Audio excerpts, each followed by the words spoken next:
is fighting for us, pushing back the darkness, lighting up the kingdom that cannot be shaken.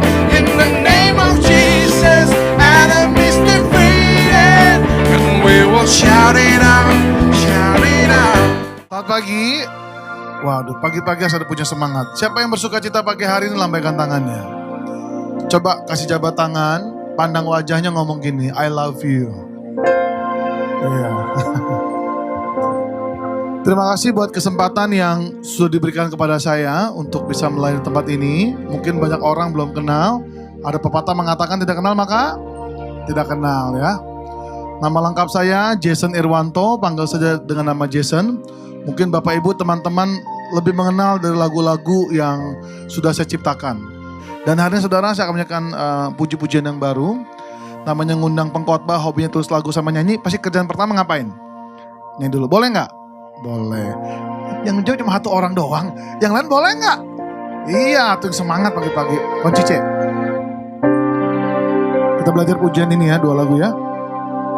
Lagu pertama saya ciptakan tahun 2016, yang kedua 2018 ya. Kiranya pujian ini berkat buat kita semuanya. Oleh karena kemurahan Tuhan, ku ada sampai hari ini. Oleh karena kebaikan Tuhan, janjimu terjadi bagiku. Ku sembah Kau Tuhan, ku mengangkat tanganku selamanya. Kau ajaib bagiku. Ku sembah Kau Tuhan, ku mengangkat wajahku selamanya. Kau hebat bagiku. Ku sembah Kau Tuhan, ku mengangkat tanganku selamanya. Kau ajaib bagiku. Ku sembah Kau Tuhan, ku mengangkat wajahku selamanya. Kau hebat bagiku. Selamanya Kau hebat bagiku. Selamanya Kau hebat bagiku. Segala kemuliaan bagi nama Tuhan Yesus. Saudara, hari ini kita akan belajar tentang respon yang benar. Katakan respon yang benar. Satu kali ada sebuah cerita, perumpamaan mengenai tentang telur. Katakan telur. Yang terkenal telur apa saudara? Ayam sama telur bebek, pintar. Kita singkat telur ayam tuyem, telur bebek tubek. Satu kali 2 buah telur ini ngobrol. Si tuyem bertanya sama si tubek. Tubek, kalau suatu hari Tuhan jadikan kamu sesuatu, mau jadi apa? Lalu tubek menjawab, saya mau jadi tiram. Kenapa begitu? Enakan jadi tiram, tinggal di dasar laut, enggak perlu ngapa-ngapain, makanan datang dengan sendirinya, langsung dicaplok. Kalau kamu menjadi apa tuyem? Enakan jadi burung Raja Wali. Kenapa begitu? Jadi burung Raja Wali enak, tinggal kepakin sayap, saya bisa pergi keliling dunia. Tiba-tiba Bapak Ibu teman-teman, Tuhan mendengar keinginan 2 buah telur ini. Ting. Tuyem jadi apa? Raja Wali. Tubek jadi apa? Tiram. Saudara, ternyata hidup tidak semudah yang apa mereka pikirkan. Mereka pikir semuanya akan berjalan dengan baik dan lancar. Mereka lupa keadaan itu bisa berubah. Yang pada awalnya tiram berpikir di dasar laut semuanya akan tampak baik, semuanya akan mudah didapatkan. Tiba-tiba keadaan laut mulai berubah. Ada guncangan, ada gempa bumi, ada tsunami, ada pencemaran laut. Tiba-tiba sumber makanan itu pergi entah kemana. Karena tiram cuma melihat dirinya sendiri bahwa saya gak perlu kerja keras untuk mendapatkan makanan saya. Akhirnya tiram itu celangap berhari-hari dia tidak makan. Coba teman-teman celangap aja 5 menit, masuk angin gak? Masuk angin. Kalau saudara masuk angin masih ada tolak angin saudara. Tiram ini celangap berhari-hari gak makan, akhirnya tiram menjadi mati. Bagaimana nasib burung Raja Wali? Memang keadaan langit kadang suram, mendung, awan gelap, ada angin, topan, badai, dan segala macamnya. Tetapi berbeda responnya. Waktu Raja Wali menghadapi badai dalam hidupnya, dia memandang Tuhan. Dia percaya jika Tuhan sudah menjadikan dia seekor burung Raja Wali, maka juga Tuhan memberikan kekuatan untuk menghadapi badai dan rintangan. Saya mau tanya sama saudara, Raja Wali kalau ketemu badai tambah naik, tambah turun? Naik. Nah, saudara mau jadi tiram atau mau jadi Raja Wali? Ini suaranya mana sih, gak kedengeran? Shush. Mau jadi tiram atau Raja Wali? Ngomong yang jelas, ngomong sama kiri kanannya. Jangan jadi burung pipit. Nah, saudara, banyak orang Kristen itu mentalnya burung pipit, betul atau betul? Ngakunya Kristen, ngakunya percaya Tuhan. Waktu masalah datang, mereka rela menjual imannya. Apa ya yang Tuhan mau dalam respon yang kita kerjakan waktu kita menghadapi masalah kita. Kita akan belajar dari sebuah kisah yang bernama Zakheus. Mari semuanya buka kitab suci. Mari kita baca sama-sama 1 sampai 10. Lukas 19 ayat 1 sampai 10. Yesus masuk ke kota Yeriko dan berjalan terus melintasi kota itu. Di situ ada seorang bernama Zakheus, kepala pemungut cukai, dan ia seorang yang kaya. Ia berusaha untuk melihat orang apakah Yesus itu, tetapi ia tidak berhasil karena orang banyak sebab badannya pendek. Maka berlarilah ia mendahului orang banyak, lalu memanjat pohon ara untuk melihat Yesus yang akan lewat di situ. Ketika Yesus sampai ke tempat itu, ia melihat ke atas dan berkata, Zakheus, segeralah turun, sebab hari ini aku harus menumpang di rumahmu. Lalu Zakheus segera turun dan menerima Yesus dengan sukacita. Tetapi semua orang yang melihat hal itu bersungut-sungut, katanya, ia menumpang di rumah orang berdosa. Tetapi Zakheus berdiri dan berkata kepada Tuhan, Tuhan, setengah dari milikku akan kuberikan kepada orang miskin. Dan sekiranya ada sesuatu yang kuperas dari seseorang, akan kukembalikan 4 kali lipat. Kata Yesus kepadanya, hari ini telah terjadi keselamatan kepada rumah ini, karena orang ini pun anak Abraham. Sebab anak manusia datang untuk mencari dan menyelamatkan yang hilang. Saudara, waktunya gak panjang kita di ibadah pagi ini, jadi saya akan percepat. Saya akan kasih 2 poin saudara. Yang pertama, dalam respon yang benar ada 2 poin. Ini ceritanya. Satu kali di Yeriko kedatangan seorang pribadi yang sangat fenomenal, sangat terkenal. Kenapa? Kemanapun Tuhan Yesus berada, dia pasti mengajar banyak orang. Dan dia melakukan banyak mujizat. Tipe hamba Tuhan seperti ini pasti banyak followernya saudara. Dan hari itu Yesus datang ke kota Yeriko, berbondong-bondong orang datang untuk ikut dia. Masalah gini, berbondong-bondong orang ikut Tuhan cuma cari mujizat. Cuma mau cari berkatnya saudara, betul nggak? Makanya namanya tidak tercatat saudara. Kenapa sampai Zakheus ini tercatat dalam kitab kehidupan? Ini ada kuncinya. Nah saudara gini, waktu Zakheus mendengar Yesus datang di kotanya, dia itu kan kepala pajak, kepala pemungut cukai. Dia itu orang sibuk, orang penting, bos. Tapi dia rela meninggalkan namanya egonya, pangkatnya, statusnya. Dia tinggalkan waktunya untuk diri sendiri. Dia langsung mencari Tuhan. Waktu Zakheus mencari Tuhan, dia bertemu dengan masalah yang pertama. Banyak orang. Ditambah dia badannya pendek saudara. Bayangkan udah badan pendek, banyak orang. Bagaimana mungkin bisa melihat Yesus. Tapi luar biasa gini.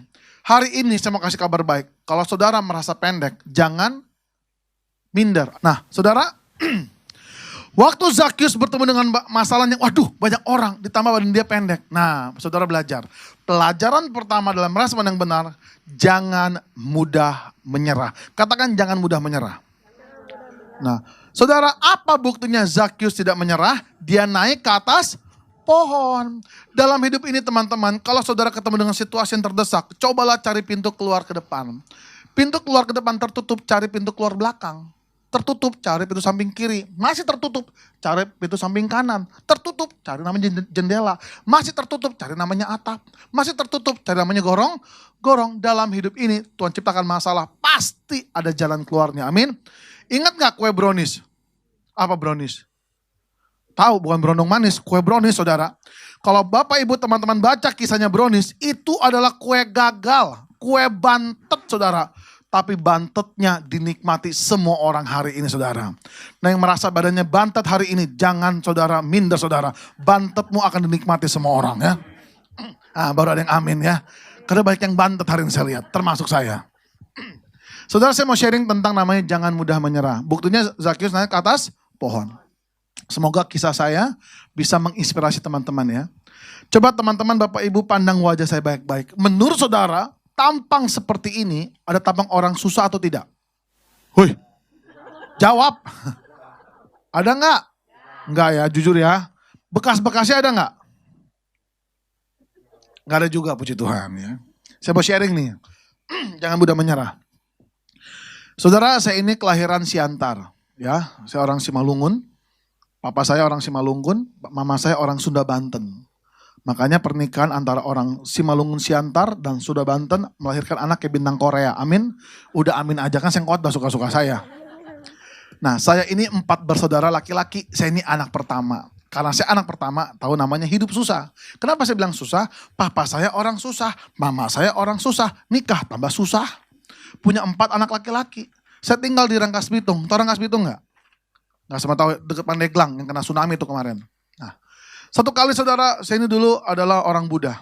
Dan waktu itu saya sekolah di Katolik dan akhirnya saya mengenal Yesus secara pribadi 2 SMP. Saya tinggal di kampung Rangkas. Nah, ini saya mau cerita gini. Waktu saya mengenal Yesus, Tuhan kasih talenta pertama, saya bisa main piano. Ada yang ngajarin? Nggak ada saudara. Saudara percaya nggak kalau saya bisa main piano? Nggak percaya? Oke, sini Pak. Bapak nyanyi, saya main piano, sini.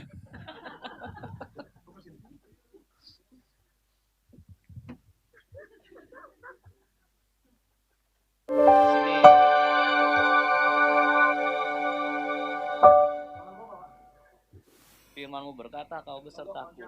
Oh, Dide. Oke, Pak, siapa? Dengan sayapmu.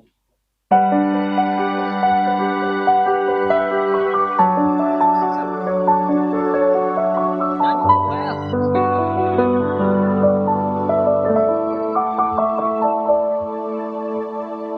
Firman-Mu berkata, kau besertaku. Maka kuat roh dan jiwaku. Tangan-Mu Tuhan selalu ku nantikan. Di setiap langkah ku percaya semua dengan sayang.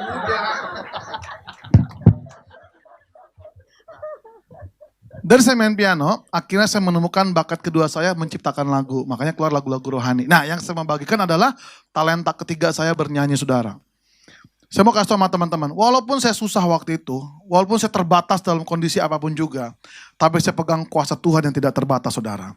Nah, gini ceritanya. Saya ketemu bakat saya menyanyi itu dalam keadaan masalah luar biasa. Jadi gini, SMP saya akan lulus tahun 95, berarti 24 tahun lalu. Waktu saya mau ke SMA, saya ngomong gini mama saya, mah nanti mah SMA saya mah jangan di Rangkas, di Jakarta aja, saya bilang. Jangan di Jakarta, mama gak punya duit, kata juga. Lah di sini gak ada sekolah swasta, saya bilang gitu. Kan SMP saya swasta, Mardiwana banyak orang Katolik. SMA saya mah gak mau di negeri, emang kenapa gitu? Di sekolah di orang negeri mah gak ada orang Chinese seperti saya. Emang udah survei? Udah, saya waktu itu udah survei, saya bagian tanya tata usaha. Ibu, assalamualaikum, saya mau nanya. Ini yang daftar kelas 1 berapa orang? Tahun 95 ya. 1000 orang, buset. Yang tampang seperti saya, sipit, putih, kemerah-merahan, seperti Raja Daud berapa orang Bu? Cuma 4 orang saudara. Kan ada perasaan takut ya. Mama saya bilang apa? Udah, kalau lu ke Jakarta mama gak punya duit, kata juga. Udah sekolah di Rangkas aja, itu sekolah terbaik. Udah sekolah aja, belum tentu semua orang tuh jahat, kata juga. Pasti banyak yang terima kamu katanya. Saya pikir benar juga lah. Tapi apa yang terjadi? Apa yang saya takutkan akhirnya terjadi saudara. Saya pulang ke rumah saya marah-marah sama mama saya. Apa saya bilang mama pasti dikatain Cina. Lalu mama saya ngomong apa? Emang lu Cina mau ngomong apa lagi katanya. Udah bersyukur aja jadi orang Cina. Bersyukur bagaimana? Bersyukur mata lu sipit. Apa yang perlu saya syukuri mata sipit? Makin sipit makin fokus kan juga. Itu mah omongannya emak-emak saudara. Mama saya ngomong apa? Jadi anak Tuhan teh jangan suka menyerah, kata juga. Kalau ada masalah, itu kesempatan kamu membuktikan kamu lebih dari pemenang. Dan mata saya ngomong mah gampang aja, kan saya yang sekolah gitu ya. Udah, pokoknya lu sekolah yang pintar aja. Kalau lu pintar, nanti teman-teman lu terima, kata juga. Benar juga. Perhatikan Bapak Ibu. Saya ada punya masalah nggak? Punya masalah, teman-teman saya nggak terima lu. Bayangin, saya belajar akhirnya mati-matian. Karena kondisi mendesak saya belajar mati-matian supaya pinter. Lumayan pinter lah. Maaf saya gak nyombong nih. Matematika saya itu gak pernah di bawah 9. Biologi, fisika, semua di atas 9. Banyak yang nyontek. Saya pikir saya juara 1 di kelas, juara umum 2 seluruh kelas. Diterima, tetap gak diterima. 2 tahun panggilan saya gak ada yang manggil saya Jason. Gak ada yang manggil saya Irwanto. 2 tahun saya belajar untuk tidak pernah menyerah. 2 tahun saya belajar untuk mengasihi mereka, mengampuni mereka, dan merespon dengan benar. Tiba-tiba waktu Tuhan datang. Setelah 2 tahun berlalu, tiba-tiba Tuhan membela saya melalui sebuah ajang lomba nyanyi dangdut. Cocok gak tamangi dangdutan? Gak cocok. Karena di pintu gerbang ada pengumuman, dicari 1 wakil wanita, dicari 1 wakil pria untuk menjadi wakil dari sekolah ini, untuk menjadi wakil untuk lomba nyanyi dangdut seluruh Kabupaten Lebak Banten. Saya ini orangnya nekat, saya hampiri meja pendaftaran. Ibu, saya lihat pengumuman di depan pintu gerbang, katanya sekolah ini butuh wakil pria. Iya, terus mau apa katanya? Saya mau ikutan, saya bilang gitu. Tahu gak guru saya ngomong apa? Ngaco, kata juga. Mana ada sejarahnya orang Cina ikut bedangdut, kata juga. Ngabisin waktu, kata juga. Untungnya hari itu mental saya galak. Saya teriakin guru saya, ibu ngomong apa tadi? Kalau siswa yang lain boleh ikutan audisi, masa saya gak boleh? Saya paksa guru saya, akhirnya diizinkan. Akhirnya saya tahun 96 mampirlah ke toko kaset. Dulu zaman kita masih kaset, belum CD. Saya beli kasetnya Maggie Z, Roma Irama, Elvis Sukaisi, saudara. 3 hari 2 malam gak ketemu cengkoknya. Siap bengkok saya di sini. Waktu hari hanya audisi, saya datang setengah 9 pagi. Ternyata yang daftar banyak saudara, yang perempuan tuh 300 lebih. Pas bagian saya nanya gini, Bu, yang daftar laki-laki berapa orang? 72 orang. Saya nomor urut ke berapa? 73, buset saudara, paling terakhir. Datang pagian, muncul belakangan saudara. Bapak Ibu tahu, terus terang aja maaf, ini direkamnya. Orang seberang, ngerti orang seberang ya? Orang seberang kan jago-jagonya dangdut, betul gak? Betul gak? Kalau tipe-tipe saya mah paling, ya minimal lagu-lagu Korea lah. Nionyak ham soge junang yok. Betul gak sih? Udah salah, udah belanja. Iya betul, begitu bola. Cocok gitu muka-mukanya. Ini dangdut gak nyambung saudara. Akhirnya pas bagian saya udah jam 4 sore, saya udah mental jatuh, gimana gak mental jatuh. Itu pesertanya bagus-bagus cengkoknya. Kayak ular sendok muter kemana-mana, saya udah gak bisa. Pas bagian saya dipanggil Irwanto, kan nama Jason tuh nama baptis. Masuk ruangan audisi, ditanya 3 juri. Siapa namanya? Irwanto Chang, Pak. Mau nyanyi lagu apa? Lagunya Maggie Z. Apa judulnya? Lebih baik sakit gigi daripada sakit hati. Mulai deh, boro-boro mulai, kaki gemetaran, jantung hilang entah kemana saudara. Saya langsung buru-buru doa, saya doa gini, Tuhan yang suruh, Tuhan yang tanggung jawab. Saya percaya Tuhan Yesus bisa nyanyi dangdut. Tolong ajari secara ekspres Tuhan, jangan permalukan saya. Saya mulai menyembah Tuhan, kunci nyanyi dulu saudara. Saya nyembah Tuhan. Kau tunjukkan kasih setiamu. Kau menyediakan yang ku perlu. Kau setia, kau mulia. Dulu, sekarang, dan selamanya. Kau tunjukkan kasih setiamu. Kau menyediakan yang ku perlu. Kau setia, kau mulia. Bapa, kau setia.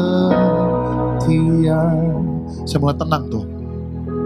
Tiba-tiba entah kekuatan dari mana, tiba-tiba Tuhan bikin leher saya panas dan gatal. Waktu leher saya panas dan gatal, itu cengkok dangdut keluar dengan sendirinya saudara. Saya tidak pernah menyangka saya terpilih jadi wakil dari sekolah saya. Dan sampailah saya ke grand final saudara. Di grand final itulah saya menjuarai, mendapatkan peringkat juara pertama pria. Bapak Ibu pernah dengar gak orang Cina nyanyi dangdut? Pernah dengar gak? Mau dengar gak? Atau bilang mau gitu. Yang mau katakan ya. Yang mau katakan you. Mas Boy, cek. Saya coba ya. Aduh ini masih pagi soalnya nih. Saya ini suka dangdutin lagu-lagu terkenal. Tau lagu ini gak? Ini versi lamanya kan rock and roll. Tuhan Yesus baik,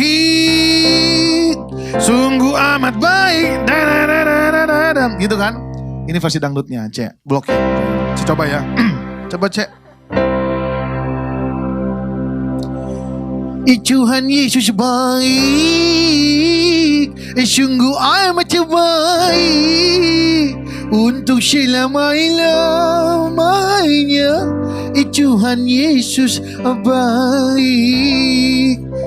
Sekian dan terima kasih saudara. Udah cukup segitu aja ya. Masih pagi saudara, udah nanti aja. Nanti jadi pasar malam nih. Sebab itu saudara, jangan pernah menyerah dalam hidupmu. Ngomong sama kiri kanannya, jangan mudah menyerah. Iya. Yang kedua, yang terakhir, ya. Waktu Zakius naik ke atas pohon, Tuhan ngomong apa? Zakius turun, kata juga. Zakius turun dengan sukacita. Dia ngomong apa? Iya Tuhan, boleh nggak saya numpang di rumah kamu? Coba teman-teman kita bermain ini ya. Coba. Zakius tadi siapa? Kepala pemungut cukai, pajak. Orang pajak setahu saya kurang disukai orang. Dia kurang teman, kurang perhatian pokoknya. Dianggapnya itu adalah orang kelas atas yang sombong lah.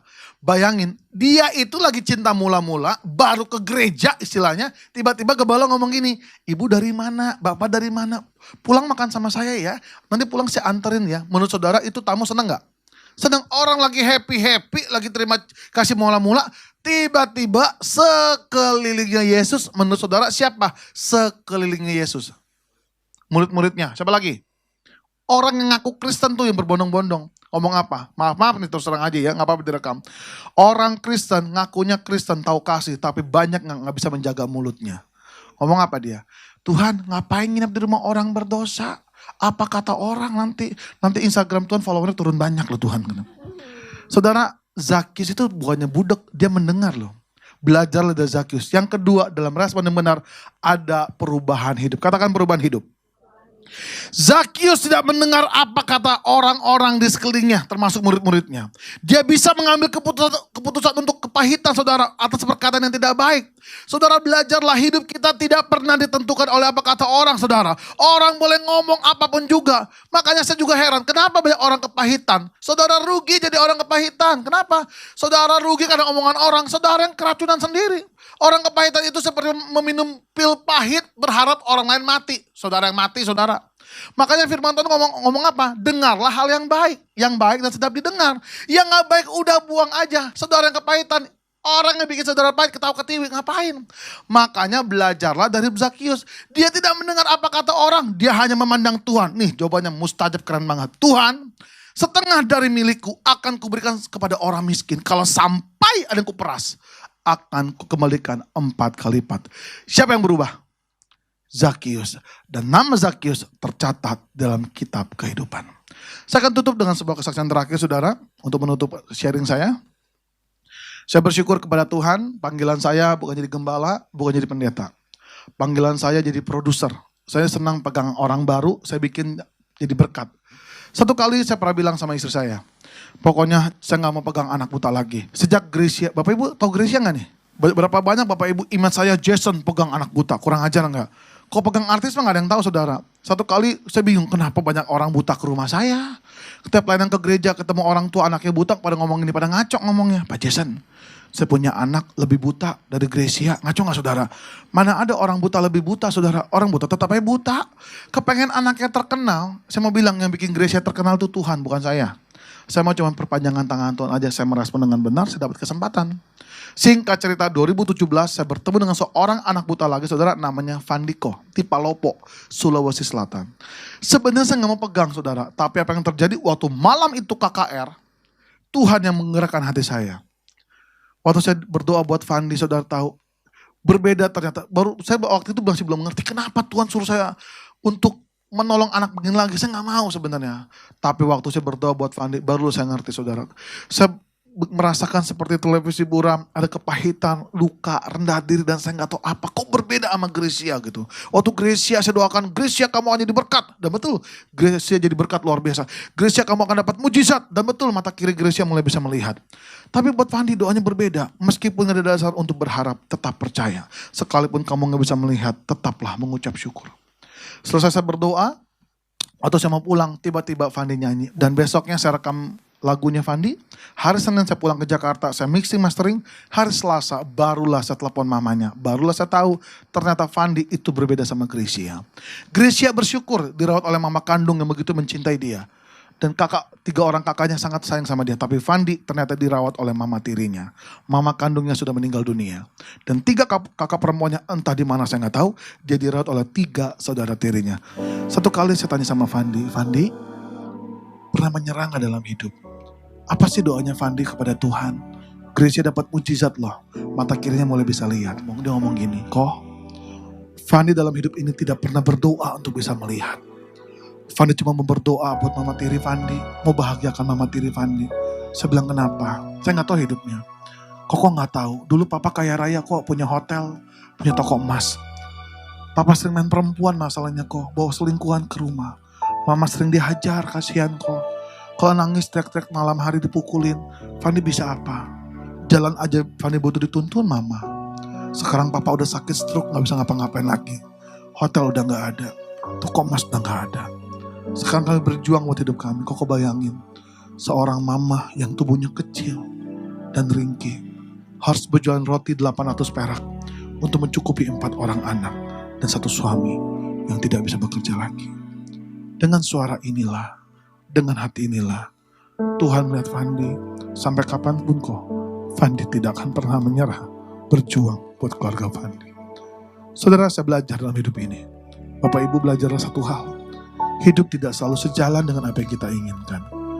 Mungkin Bapak Ibu menginginkan mujizat, jalan keluar, pekerjaan tambah baik dan lain sebagainya. Saya mau bilang, mujizat yang terbesar bukan ketika kita mendapatkan uang terbaik, mendapatkan hadiah terbaik, mendapatkan mujizat kesembuhan, jalan keluar. Tapi mujizat yang terhebat adalah ketika engkau mampu berkata kepada Tuhan, baik dan tidak baik, Dia tetap Tuhan yang terbaik. Saudara, amin. Mari bangkit berdiri semuanya. Saat keadaanku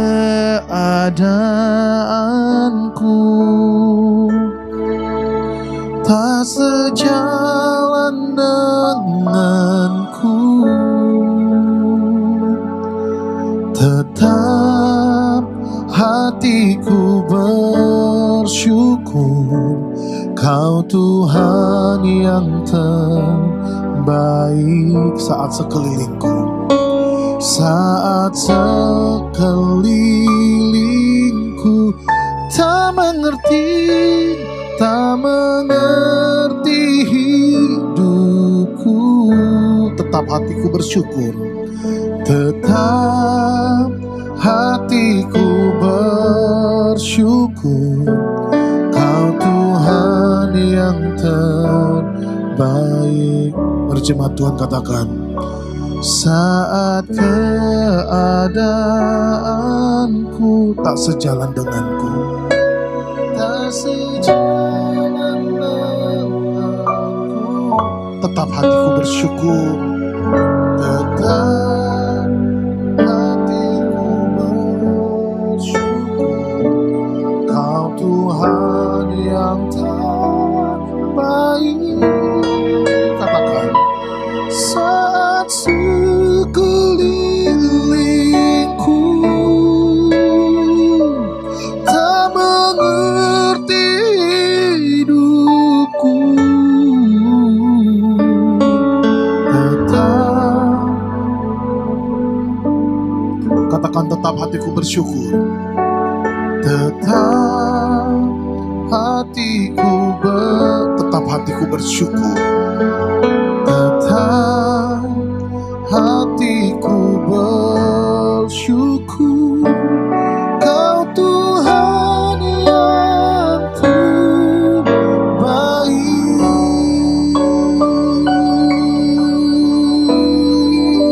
Kau Tuhan yang terbaik. Semuanya tutup matanya. Seperti di Yeriko Tuhan lewat. Dan hari ini Tuhan berhenti tengah-tengah kita. Mungkin ada pergumulan yang belum terjawab. Mungkin ada masalah, beban yang menghimpit. Mungkin hari ini ada yang mulai merasa kehilangan pengharapan kepada Tuhan. Saya mau katakan, jangan pernah menyerah. Hidup ini bukan dengan apa yang kau lihat. Hidup ini bukan apa yang kau dengar, tapi hidup ini apa yang kau percayai. Apa yang kita percaya adalah Tuhanlah pembela hidup kita. Dan Allah turut bekerja dalam segala sesuatu pergumulan kita untuk berdatangan kebaikan. Dan sudah siapkan, Tuhan sudah menyiapkan kemenangan demi kemenangan atas hidup kita. Percayalah, Dia Bapa yang setia, yang menyediakan seluruh keperluan kita.